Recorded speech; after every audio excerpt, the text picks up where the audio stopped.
before the Commission, before the Empire, before anyone called him Lucky.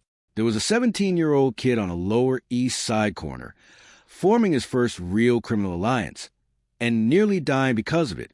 New York City, 1914. A teenager named Charlie Luciano. He'd already begun the process of Americanizing his name, though Salvatore Lucania still appeared on official documents. Was running with a loose collection of neighborhood toughs, the kind of informal street association that existed on nearly every block of the Lower East Side. He wasn't yet anyone of consequence. He was simply one more immigrant kid trying to find an angle, trying to survive in a neighborhood where survival itself required constant vigilance and the kind of alliances that could mean the difference between protection and vulnerability. Around this time, he formed a connection with another young man who would become one of the longest-lasting relationships of his entire criminal career, Giuseppe Doto, who would eventually become known to the world as Joe Adonis. They were teenagers, barely past childhood, building the kind of bond that street survival creates. Not through choice exactly, but through shared circumstance, shared risk, and the recognition that alone neither of them stood much chance against the larger forces that governed their world. That partnership, formed in adolescence, would last for decades. It would survive Prohibition, the Castellammarese War, the Commission's creation, Luciano's imprisonment, and his eventual deportation. But it began with something far less glamorous than the empire would eventually help build, a near-fatal confrontation with a rival gang that almost ended both their lives before either had reached adulthood. But the real story was never only about survival. It was about what that survival taught a 17-year-old about loyalty, risk, and the particular value of having someone who would stand with you when the alternative was standing alone. To understand why this early partnership mattered so much, you need to understand the specific texture of Lower East Side street life in the 1910s. The neighborhood was divided into overlapping territories controlled by different youth gangs, each claiming specific blocks, specific corners, specific economic opportunities like protection rackets targeting local merchants or control over informal gambling operations. These weren't yet the sophisticated criminal enterprises that Prohibition would eventually create. They were rougher, more immediate, more dangerous in their unpredictability, precisely because they lacked the organizational structure that later organized crime would develop.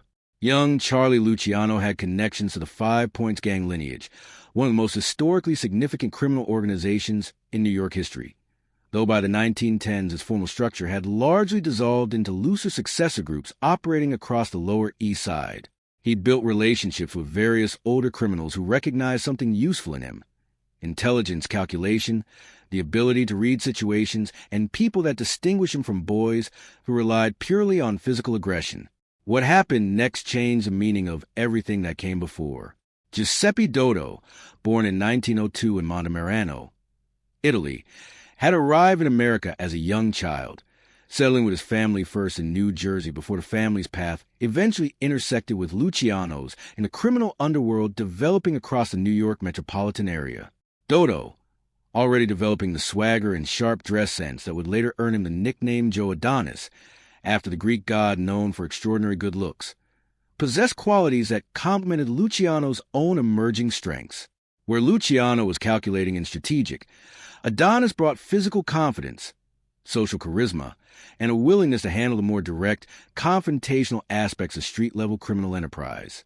Their early partnership formed around exactly the kind of activities that defined teenage criminal apprenticeship in their world: small-scale protection rackets, informal gambling operations, the gradual building of reputation through demonstrated reliability and toughness. They weren't yet sophisticated criminals. They were teenagers learning, through direct experience and considerable risk, how their world actually operated beneath its official rules. The confidence in his presence did not mean certainty existed within him.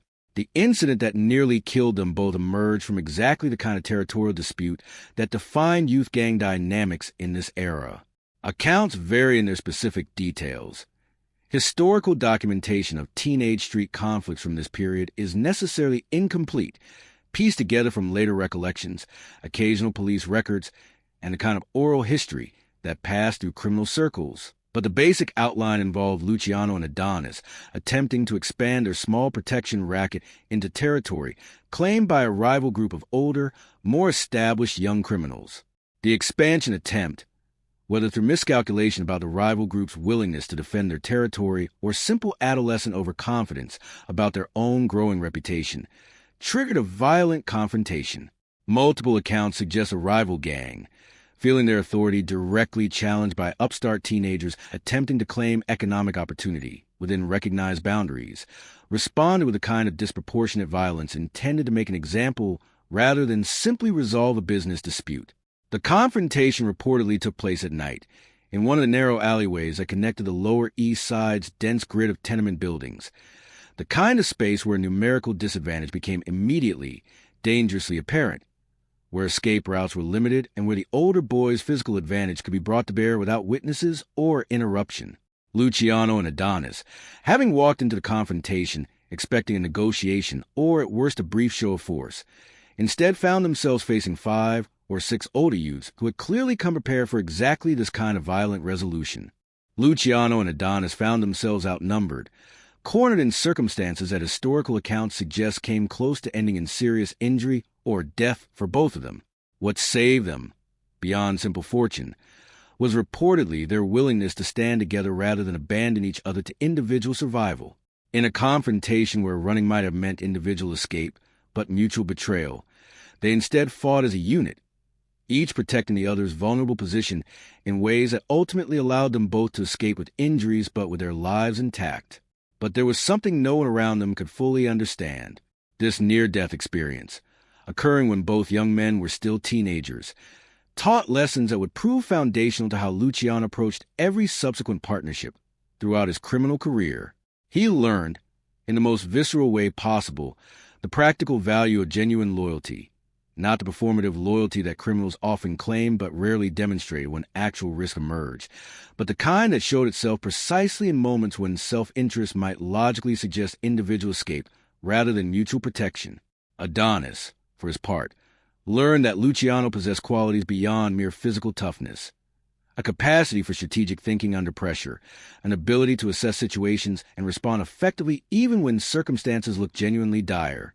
This mutual demonstration of reliability under extreme pressure created a bond that proved far more durable than typical teenage alliances, which often dissolve as quickly as they form when circumstances changed or better opportunities emerged. The partnership that survived this early crisis continued developing throughout the late 1910s and into the 1920s, as both young men built increasingly sophisticated criminal reputations within New York's expanding underworld. When Prohibition arrived in 1920, creating the massive criminal opportunity that would define an entire generation of American gangsters, Luciano and Adonis were positioned to exploit it together, building on a foundation of trust established years earlier in considerably more desperate circumstances. He built a world that looked controlled, even while carrying burdens no one could see.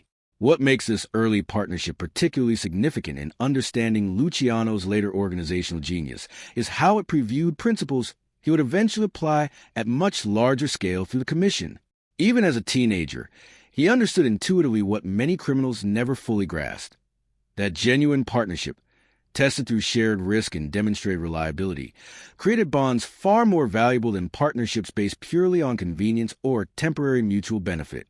This understanding would later manifest in his approach to building relationships with Meyer Lansky, with Frank Costello, with the broader network of associates who would eventually constitute his criminal organization. He consistently prioritized partners who had demonstrated reliability under pressure, who had proven through actual experience rather than mere claims that they would maintain loyalty when circumstances became genuinely difficult rather than simply convenient. Joe Adonis remained one of Luciano's most trusted associates throughout the following decades. He participated in the bootlegging operations that built their early wealth during Prohibition. He attended the historic 1929 Atlantic City Conference that began establishing national coordination among organized crime figures. He was present, according to various historical accounts, in the broader circle of associates who supported Luciano's restructuring of New York's criminal underworld following the Castellammarese War. He maintained his position within the developing commission structure, eventually controlling significant territory and criminal enterprise in his own right, while never breaking the fundamental loyalty established in those dangerous teenage years. What people called legendary often began as something deeply personal.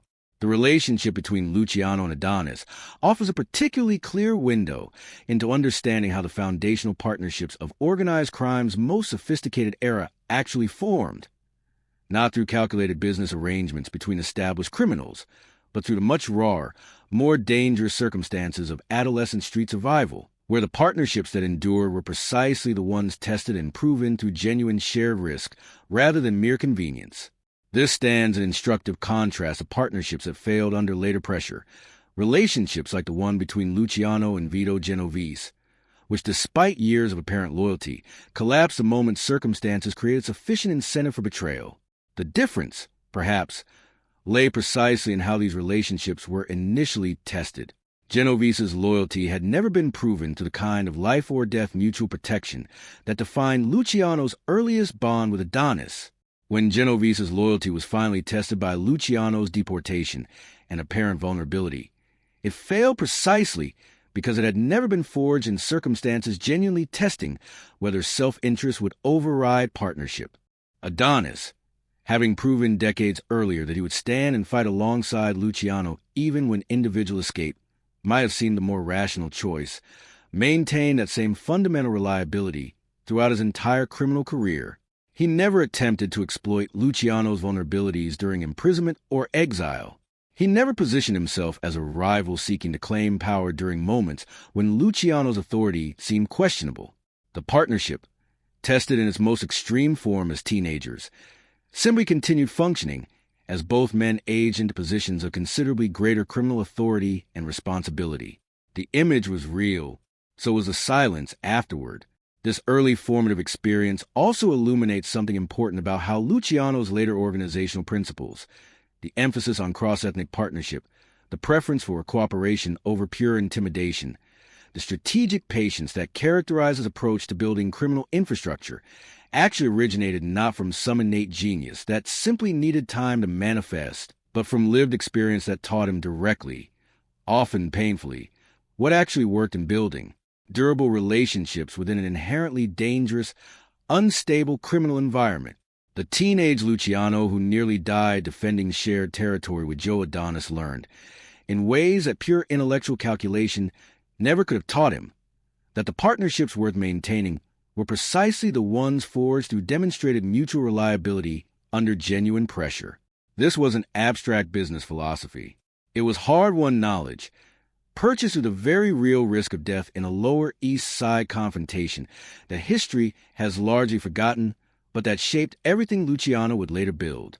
Many knew the legend of Lucky Luciano's sophisticated criminal organization, his strategic genius in creating the commission, his careful cultivation of partnerships that spanned ethnic boundaries and survived decades of legal pressure and internal criminal politics.